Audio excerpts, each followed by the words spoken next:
אני זבר די וחבריי עבד, סיראג' ואדם בחרנו נעשה חומרי בנייה מבוססים על חימר. כי מדובר בנושא שמשולב שלושת מרחבים חשובים, פשוטות, קיימות וטכנולוגיה. למרות שמדובר בחומרים עתיקים מאוד, בני אלפי שנים, הם עדיין נמצאים בשימוש נרחב בבנייה בת זמננו. אנחנו רואים ששימוש בבלוקים, בקרמיקה ואפילו בפורצלן, במבנים מודרניים, בתעשייה וגם בבית הפרטי. התחלנו את העבודה בתחילת הסמסטר. כל אחד מחברים מקבוצות תרם בחיפוש מידע ממאמרים מדעיים, אתרי חברות בנייה בינלאומית. בחרנו לשים דגש גם על ההיבט ההשוואתי, כלומר לא רק איך מייצרים כל חומר, אלא גם מתי כדאי להשתמש בו ולמה. המטרה המרכזית שלנו בפרויקט, להבין את ההבדלים והיתרונות של שלושת החומרים, לפי תכונות טכניות, עלות, עמידות ושימוש בפועל. הממצאים הפתיעו אותנו, וגילינו שמאחורי כל חומר פשוט מסתתר עולם שלם של ידע, החלטות, עיצוב והנדסות. בשלב השני התקדמנו בתהליך הייצור של החומרים. חומר ראשון בלוקים לבנים קרמיות, מורכבים מחרצית טבעית, מים ולעתים גם תוספים. הם נחלצים בתבניות מיובשים ואז נשרפים בתנור בטמפרטורות של 900 עד 1100 מעלות צלזיוס.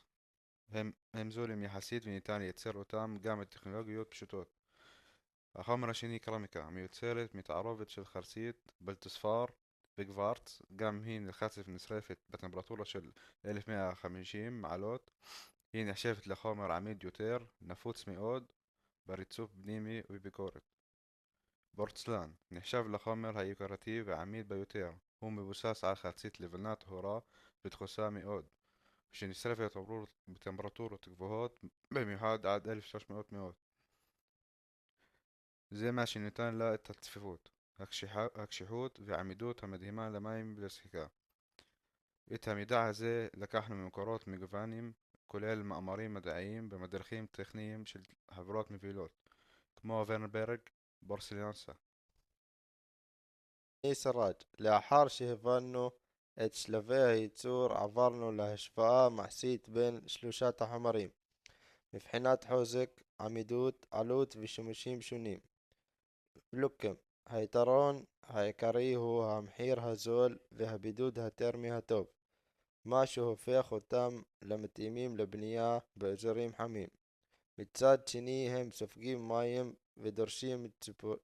ודורשים ציפורי חיצוני או שכבת הגנה. קרמיקה מאוזנת יותר גם בעמידות וגם במחיר. היא קלה לניקוי, לא נסרטת בקלות ועמידה בפני לחות. פורצלן הוא החומר החזק והעמיד ביותר, מתאים למשטחים חיצוניים, חזיתות בניינים, אזורים ציבוריים, אבל המחיר שלו גבוה יותר, ויש צורך בכלים מיוחדים לעיבוד ולקיבוע. לסיכום, החלק הזה אין חומר מושלם, כל חומר מתאים להקשר שונה, ויש לשקלל עלות, אקלים, ייעוד ואסתטיקה. עכשיו נמשיך עם אדם. לסיום, רצינו לשתף במה שלמדנו מהפרויקט, ומה אנחנו מציעים להמשיך. גילינו שהחומרים מבוססי חימר שכולנו מכירים מהבית, הם בעצם פתרון חכם, טבעי ועמיד שמשלב מסורת עם טכנולוגיה. בלוקים יכולים להיות הפתרון המושלם לפרויקטים ירוקים בעיקר באזורים חמים. קרמיקה אידיאליים למטבחים, חדרים פנימיים וחדרי רחיצה פורצלן. למרות המחיר, הוא השקעה משתלמת בפרויקטים יוקרתיים, חזיתות, מבנים, מרפסות ואזורים ציפורים. ההצעה שלנו לשלב את שלושת החומרים בפרויקטים חדשים, תוך התאמה נכונה של החומר למיקום ולתפקוד. אנחנו גם ממליצים להרחיב את השימוש בפורצלן, למשל בביתים פרטיים עם עיצוב מודרני או במרכזים מסחריים הדרושים עמידות גבוהה. הפרויקט הזה פתח לנו עיניים וגרם לנו להבין עד כמה חומרים טבעיים יכולים להוות בסיס לבנייה יעילה אסתטית. תודה רבה על ההקשבה.